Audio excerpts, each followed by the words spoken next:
Selamal Bodhi campus in 40 days NEET crash course. Call 70925 01111. தமிழக வெற்றிக் கழக தலைவர் விஜய் சேலத்திற்கு வருகை தந்து கொண்டிருக்கிறார். தொண்டர்கள் உற்சாக வரவேற்பு அளித்து வருகிறார்கள். அதன் செய்தியை காட்சிகளை தொடர்ந்து பார்த்து வருகிறோம். விவரங்களோடு இணைந்திருக்கிறார் நம்முடைய செய்தியாளர் மதியழகன். மதி, சேலத்தில் இன்று மக்கள் சந்திப்பு நிகழ்ச்சி நடத்தவிருக்கிறார் விஜய். இதுவரைக்கும் சேலத்தில் சட்டமன்ற தேர்தலுக்காக தமிழக வெற்றிக் கழகம் களப்பணிகள் என்னென்ன செய்திருக்கிறது, அது பற்றிய விவரங்கள் உங்களிடம்.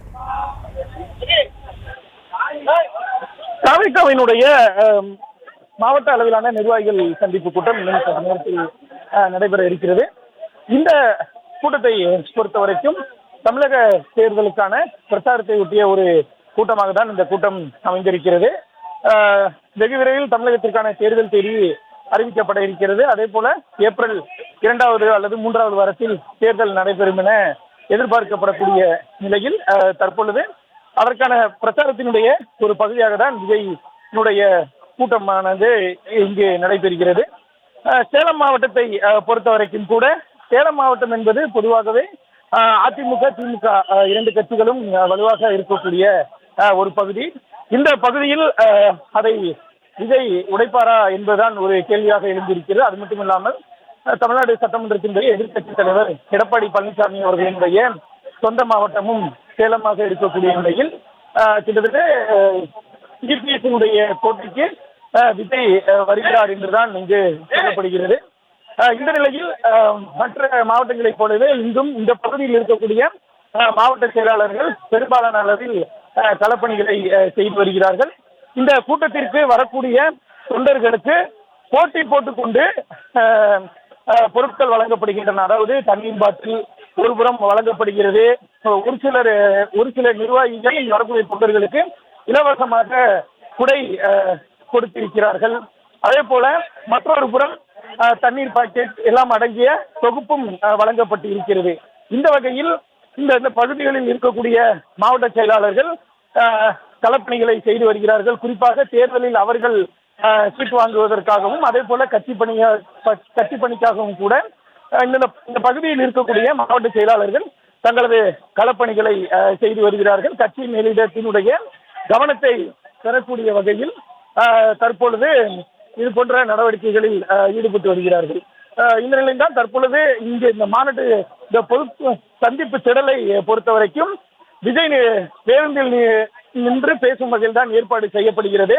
அந்த விஜய் நின்று பேசக்கூடிய அந்த பேருந்தினுடைய மேற்பகுதிக்கு தாவேகா நிர்வாகிகள் வந்துவிட்டார்கள். செங்கோட்டையன், ஆதவ அர்ஜுனா மற்றும் அருண்ராஜ் உள்ளிட்ட நிர்வாகிகள் தற்பொழுது மேடையின் மீது நின்று இங்கு நடக்கக்கூடிய அந்த ஏற்பாடுகளை கவனித்து வருகிறார்கள். முக்கிய தலைவர்கள் வாகனத்தின் மீது வந்ததும் உற்சாகமடைந்த தொண்டர்கள் ஆர்ப்பரித்து தங்களது உற்சாகத்தை வெளிப்படுத்தினர். அவர்களுக்கு கட்சியினுடைய தலைவர்கள் குறிப்பாக ஆதவ அர்ஜுனா, புஷி ஆனந்த், அருண்ராஜ் ஆகியோர் கையசைத்து தங்களது மகிழ்ச்சியையும் தொண்டர்களுக்கு வெளிப்படுத்தி இருக்கிறார்கள். விஜய் எந்த நேரத்திலும் இங்கு வருவார் என்று எதிர்பார்க்கக்கூடிய சூழலில் நிர்வாகிகள் தற்பொழுது விஜய் நின்று அந்த பேசக்கூடிய பேருந்தின் மேற்பகுதிக்கு வந்திருக்கிறார்கள். மதியழகன், தொடர்ந்து இந்த சேலத்தில் விஜய் பேசக்கூடிய விஷயங்கள் ரொம்பவே கவனம் பெறுது. அந்த வகையில் சேலத்தில் இருக்கக்கூடிய குறைகளை சுட்டிக்காட்டி அதற்கு சட்டமன்ற தேர்தலில் தான் ஆட்சிக்கு வந்தால் இந்த விஷயங்களை சரி செய்வோம் அப்படின்ற மாதிரியான அறிவிப்புகள் அவர் வெளியிடுவதற்கான வாய்ப்புகள் இருக்கிறதா? நிச்சயமாக விஜயை பொறுத்த வரைக்கும் அவர் எந்த மாவட்டத்திற்கு சென்றாலும் முதலில் அந்த மாவட்டத்தில் பெருமை மிக்கதாக என்ன இருக்கிறது, அந்த மாவட்டத்திற்கு பேரும் புகழும் பெருமையும் சேர்க்கக்கூடிய விஷயங்கள் என்ன, அது கோவில் எதுவாக இருந்தாலும் சரி, அந்த மாவட்டத்தில் இருக்கக்கூடிய தொழில்கள் என அனைத்தையுமே குறிப்பிட்டு தான் பேசி வருகிறார். அந்த மாவட்டத்தினுடைய குறிப்பிட்ட வாழ்வாதாரம் உள்ளிட்ட அனைத்தையுமே விஜய் பேசி வருகிறார். அது மட்டும் இல்லாமல் அது எந்த அளவிற்கு சரியாக இல்லாமல் இருக்கிறது போன்ற குற்றச்சாட்டுகளையும் விஜய் வைத்து வருகிறார். இந்த வகையில் தான் சேலம் மாவட்டத்தை பொறுத்த வரைக்கும் சேலம் மாவட்டம் என்பது விவசாயமும் இருக்கக்கூடிய ஒரு பகுதி, அதே போல நல்ல தொழில்துறையும் இருக்கக்கூடிய ஒரு பகுதி. அதாவது சேலத்தை இரும்பு தேசம் என்று கூட சொல்லுவார்கள். அந்த அளவிற்கு சேலம் ஒரு தொழில்துறையும் இருக்கக்கூடிய ஒரு பகுதி. விவசாயமும் இருக்கக்கூடிய பகுதி. இதையெல்லாம் குறிப்பிட்டு விஜய் இன்றைய தினம் பேசுவார் என்று எதிர்பார்க்கப்படுகிறது. மேலும் சேலம் மாவட்டத்தில் இருப்பதாக அவர் நினைக்கக்கூடிய குறைகளையும் சுட்டிக்காட்டி விஜயினுடைய பேச்சு இருக்கும் என்று நாம் எதிர்பார்க்கலாம். அதே போல இன்றைய தினம் தமிழ்நாடு அரசு வழங்கி இருக்கக்கூடிய மகளிர் உரிமை தொகை அது தொடர்பாக விஜய் ஏற்கனவே கருத்து தெரிவித்திருந்தாலும் கூட இன்றைய தினமும் இந்த நிர்வாகிகள் சந்திப்பு கூட்டத்திலும் விஜய் அது தொடர்பாக பேசுவார் என்று எதிர்பார்க்கப்படுகிறது. குறிப்பாக விஜயனுடைய பேச்சை பொறுத்தவரை எப்பவுமே அவர் மாநில அரசை, அதாவது திமுக அரசை தான் கடுமையாக விமர்சித்து வருகிறார். சமீப காலமாக அதிமுகவையும் விஜய் விமர்சித்து வந்தாலும் கூட திமுக அதிமுக என இரண்டு கட்சிகளையும் விஜய் விமர்சித்தனர். அந்த அளவிற்கு அவர் பாஜகவை விமர்சிப்பதில்லை, நேரடியாக பாஜக குறித்து பேசுவதில்லை என்ற குற்றச்சாட்டு தொடர்ச்சியாக விஜய் மீது முன்வைக்கப்பட்டு வருகிறது. இந்த நிலையில் இன்றைய தினம் அந்த எதிர்பார்ப்பை விஜய் பூர்த்தி செய்வாரா என்ற ஒரு கேள்வி எழுந்திருக்கிறது. இன்றைய தினம் வழக்கம் போல விஜயினுடைய உரையில் திமுக எதிர்ப்பு என்பது நிச்சயம் இருக்கும் என்று நாம் எதிர்பார்க்கலாம். அதே போல அதிமுக குறித்தும் பேசுவார்.